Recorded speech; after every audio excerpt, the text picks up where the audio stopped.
Wala lang setup.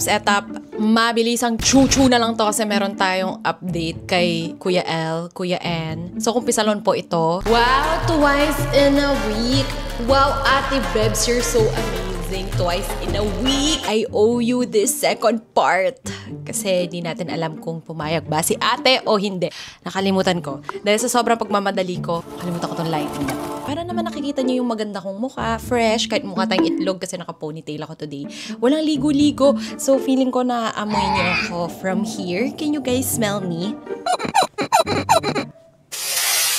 Ang dugyot. Mampisa ka na ng mga kasalanan dito sa update sa trees. Pinost ko yon around 1st or 2nd week ng August and nangyari kasi yon mid-July and wala lang, update lang kasi girl, dumaan sa FYP ko yung video ni Ate Bebs and nabasa na niya. Shit! Actually, ang tagal na nga pala nung na-post yon. Sorry guys, sorry. Kasi ang dami kasi nagpo-post. Pasensya na. Hindi lahat nababasa natin. After ko i-post dito sa group, in contact pa rin naman kami kasi need namin magpa-STD test. 3. We're responsible adults. Kayo naman. That's where... Ang ingay po!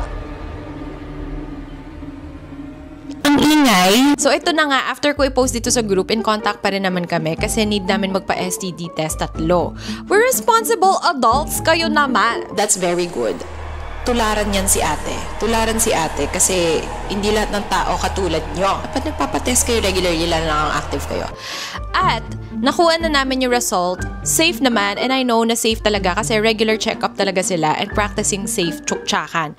Kaso nga lang, yung last, hindi. And malinis sila sa katawan. For example, their nails, walang nakasingit na lupain. Napacheck tuloy ako sa nails ko. Baka meron palang tae-tae dito. Kasi syempre, naka-nails tayo. Tapos pag naghuhugas ng puwet, ganyan-ganyan. Alam nyo, random lang. Lagi tinatanong ng mga tao kapag naka-nails na mahaba ang mga fursons. Paano daw naghuhugas ng puwet? Bakit ba? Kapag ba naghuhugas kayo ng puwet, pag ganyan? Pag ganyan ba? Like, yung nails nyo, ginaganyan? Parang sobrang unhygienic naman. Ganun-ganun lang. Like, very gentle, diba? Pwede pa side para cute, diba? Pag ganun. Para hindi masaktan. Basta malinis sila sa katawan sa ilang taon na friendship namin. Syempre, na-observe ko na akala mo mga germaphobe eh. So, after makuha yung results, doon na kami nag-usap since sinihintay nila yung decision ko. Halos 1 month ko rin pinag-isipan yung pros and cons to the point na pinost ko na nga rito and in-open up ko sa trusted and open-minded friend ko. So, kinuwento ko and nilatag ko yung mga worst case scenarios.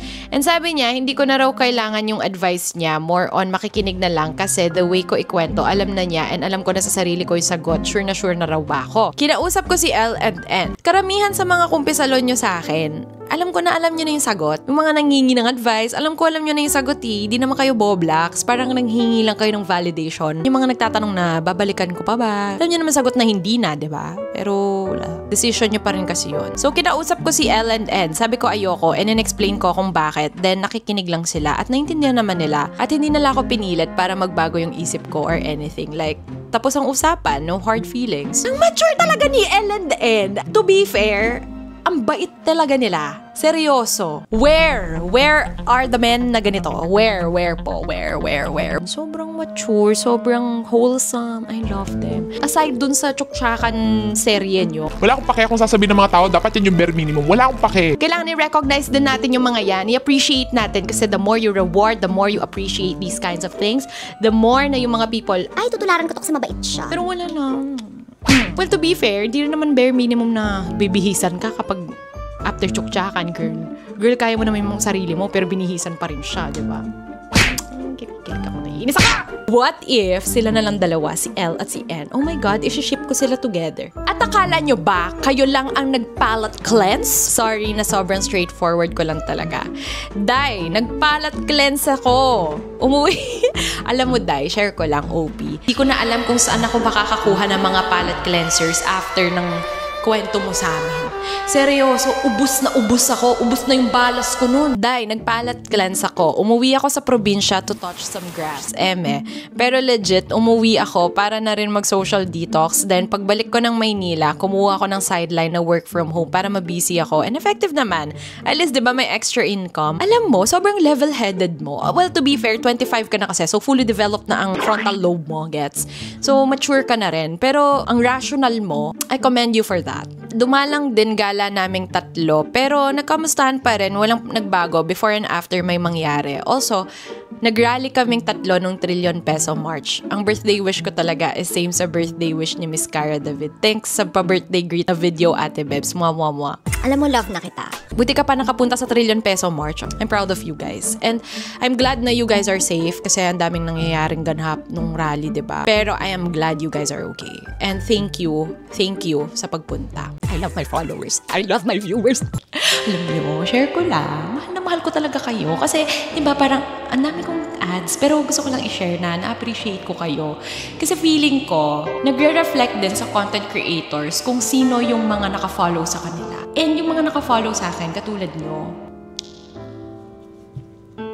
I'm so grateful for having you guys. Then nag-coffee catch-up kami. Nakwento ko na may sideline ako. Medyo nasi-stress din ako kasi sa sideline ko kaysa sa day job ko. Kasi undemanding, daming pinapagawa.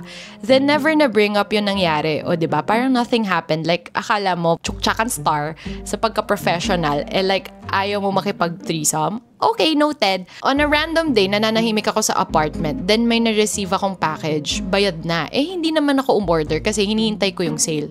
Pero pag open ko, walang tsuktsakan toy. Nagulantang ako, kasi what if ma-house raid ako tapos makita yung tsuktsakan toy? Although wala naman akong ginagawang illegal para ma-house raid. Pero kahit na! Tsaka what if pumunta ang family and friends ko rito? Okay, given naman na itatago ko, pero napaparanoid pa rin ako. What if mahanap nila kahit secured kong natago? Parang makakampante lang ako kung sa kisame ko to itatago. Shoota! And yes, yung dalawa ko pong kaibigan yung may idea na padalhan ako ng tsuktsakan toy para raw for distressing. Napaka-thoughtful pero kupal at the same time. And gago, no, hindi ko ginagamit yung tsuktsakan toy. At kung gagamit man, gusto ko yung binili ko mismo, hindi yung bigay. Nakakaloka. Sinabi ko sa kanila, ipang-gift ko na lang sa friend ko.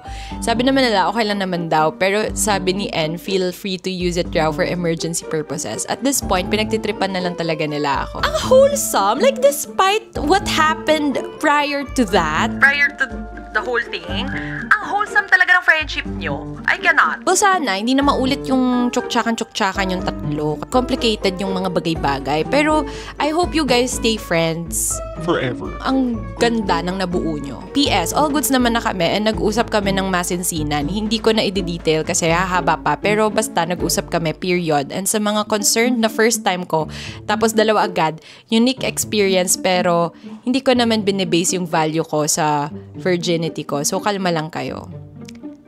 Period. Word.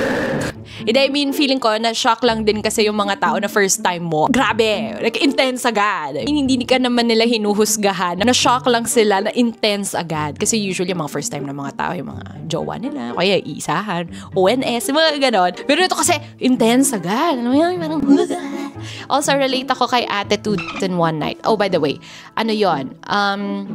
It's a kumpisalon na isa pa.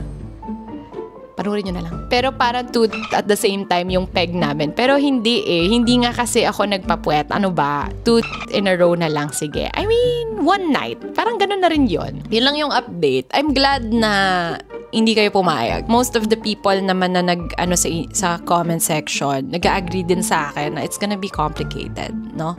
I'm glad, but I hope you guys stay friends for a very, very long time. It may not be as wholesome dahil dun sa nangyari, but aside from that, parang ang genuine kasi. And I hope it stays like that, no?